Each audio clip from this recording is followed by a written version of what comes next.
岁开始学粤语13岁。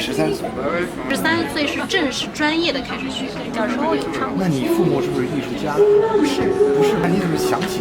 湘就是粤剧的发源地。对这个理由，也许不够吗？因为我的家乡也是很多事情的发源地，但是我并没有学到很多东西。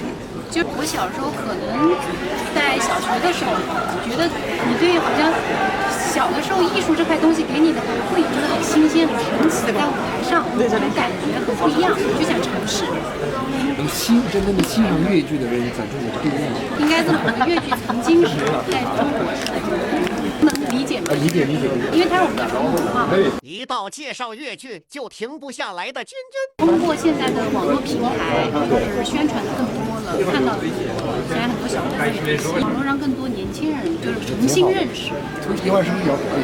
对，唱一下。过2天我们在那个香榭丽舍会有表演，就是正式的扮上的演出。